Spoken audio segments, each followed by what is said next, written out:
Good evening. ഇന്നലെ വൈകിട്ട് ഏട്ടൻ വന്നപ്പോൾ വീറ്റ് പൊറോട്ടയും നൂൽ പൊറോട്ടയും വാങ്ങിച്ചിട്ട് വന്നു.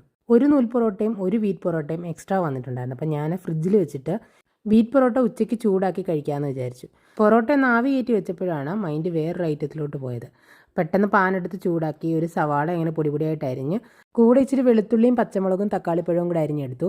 ചൂടാക്കി എണ്ണ ഒഴിച്ച് കൊടുത്തിട്ട് സവാള, പച്ചമുളക്, വെളുത്തുള്ളി, തക്കാളി എല്ലാം നന്നായി വഴറ്റിയെടുത്തിട്ട് ഉപ്പ്, മഞ്ഞൾപ്പൊടി, കുരുമുളക് പൊടി, മുളക് പൊടി പൊടികളും കൂടെ ചേർത്ത് നല്ലോണം ഒന്ന് ഇളക്കിയെടുത്ത് 2 മുട്ടയും കൂടെ പൊട്ടിച്ചൊഴിച്ചു. അതിലോട്ട് ഉപ്പിട്ടിട്ട് മുട്ട നന്നായിട്ടൊന്ന് ചിക്കി എടുത്തിട്ട് നമ്മൾ നേരത്തെ ആവി കയറ്റി വെച്ചിരുന്ന ആ പൊറോട്ടയില്ലേ അതിനെ പൊടിയായിട്ടൊന്ന് മുറിച്ചെടുത്തിട്ടുണ്ടായിരുന്നു. അതും കൂടെ ഇതിൻ്റെ നടുക്കോട്ടൊന്ന് ഇട്ട് കൊടുത്തിട്ട് എല്ലാം കൂടെ മിക്സ് ചെയ്തെടുത്തു. അപ്പം നന്നായിട്ട് അരിഞ്ഞതായതുകൊണ്ട് ഒത്തിരി നമുക്കിട്ട് കുത്തി ഇളക്കിയെടുക്കേണ്ട ആവശ്യമില്ലായിരുന്നു.